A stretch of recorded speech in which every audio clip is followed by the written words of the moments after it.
Hey, this is Z with Small Scale Development, where I'm going to walk you through the development projects I do step by step so that you can learn how to become a small scale developer in your community. So today I want to follow up with what we went over yesterday, and that is looking at, there's a few things. So we talked about whether you could do townhouses if you're going to do them for sale or for rent, whether we want to split the lot up, keep it all as one large lot. Well, I want to talk a little bit about splitting the lot too, something else that I didn't address yesterday, one reason why you might want to split the lot. So remember we talked about having the townhouses up front, and maybe we have a lot back here where we can develop. And one benefit might be that if we were to split the lot, we've now created extra value in this lot. So, if you pay for the lot based on building 6 townhouses, then you can kind of get your numbers here. And I think we said, okay, well, if let's say the lot is worth $240,000, and we're gonna build 6 townhouses. And based on the construction costs per unit, the lot value, and the rents that we get, $1,600, let's say, per month, we have to come up with $141,000. That's the equity, and this is just a rough back of the envelope number to get started, but we need $141,000. And let's say to purchase the land, its purchase is $240,000, and so we need a down payment of let's say we need 50%, and then we have pre-construction costs of $20,000 to get plans done, any site plan surveys, etc. So now we've cash spent is okay, $140,000. But let's say there's our $140,000 equity. We have that. We get the plans where we get a construction loan, and we're good to go. Now, let's say instead, if our rent is $1,550, and we actually need to, because of our debt service coverage ratio, basically how much we need to be able to pay over and above our mortgage, we now have to come up with $170,000. Well, let's say we had exactly $140,000 to do the project, or maybe we had $100,000 even, and we just don't have enough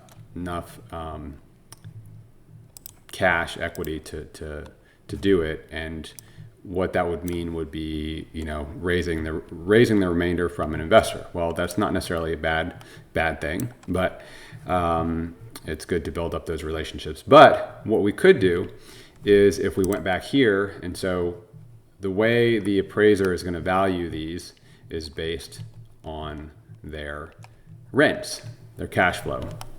And so the appraiser is gonna say, okay, well, that's what we'll give you. But if we were to split this lot off, and all of these units are still rented, and now we have the potential to build something here later, and we say, okay, well, this is a lot that you could build on is worth $80,000, let's say. Then what you could do is get a loan, and you pledge this extra lot as collateral. So maybe the lot, this this right here is worth $240,000, but you now, by splitting it, you actually are able to generate more, build more than you would normally, and so you get your loan for these 6 townhouses, and now you have this extra equity of $80,000 that you pledge as collateral for the construction loan, and now you have that extra equity, which can kind of be cash, considered cash that is invested in the project. And we would hope that in a couple of years, rents might go up, and now all of a sudden our cash flows are better. Maybe it goes up, and maybe you want to build on this later, and you are able to refinance the property so that the new loan is just on the townhouses themselves, and now you have this lot here free and clear.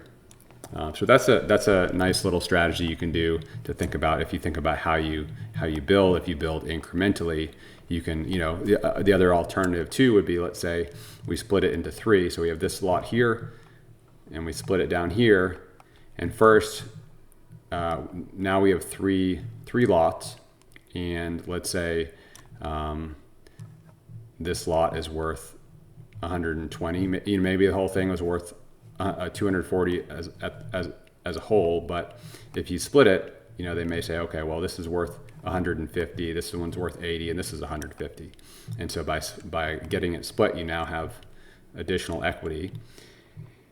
And now maybe your first project is you build 3 townhouses, get those up and rented, and once those are complete, now you can, with the other lots as collateral, and now once that's complete, you can get a new loan which just includes this, and now you can get a new construction loan to build these 3 that may include this back lot, and then you get those built, and then finally you're ready to do the final lot. So that's just one way that you can think about creating some additional equity. I wanted to also bring up a couple things that I'd mentioned before. So I had gotten an estimate for what it would cost to do a site plan from the architect, and so that includes feasibility study and getting the grading plan, erosion plan, the green stormwater plan, some of the utility in here. And so that was, I think it was about $8,000 plus a couple $1,000 for the feasibility study. However, I already kind of know because I've been doing this, I already understand what I can build here. Now there's, a million different options of things that we could build here. There's really an endless number of ways we could develop this. And so my way is not the right way, but it is one of many possibilities. And so, working with an architect who's skilled and really knows the codes, the zoning codes, knows what the market needs, things like that, they can be extremely helpful for you. So, going into this, I would consider that as something that you want to do. But however, since I have experience doing this, I kind of already know what is feasible. I don't have the precise numbers because I, mapped out. I don't have that. I don't have that access to. Well, I could get the access, but I just don't have the software to do all those calculations, et cetera, to figure out. But I do know essentially how we can subdivide this, so I know what is feasible. And then I talked with the surveying company that also does site plans, and I got an estimate for them, and they said it would be $1,000 to do the site plan with the grading and erosion and stormwater and things like that. So rather than paying the $10,000, which includes a lot of design time and thinking hard about what how we should do this, I can, if I already know what I'm wanting there, I can get it done a lot more efficiently. In addition, I think that goes for everything, working with with an architect, a contractor, etc. When you know exactly what you want and there's less things to think about, less times you have to go back and forth to change things, that's going to save you a lot of money. So obviously if you're just starting out, there's a lot to learn, a lot you don't know, things like that. And so it's just going to you can expect it's going to cost you more once you really know what exactly it is that you want. You can get to that point a lot quicker and a lot cheaper. I believe that is all I wanted to say on this, and I'm going to leave it there. And until next time, we'll see you. Thank you.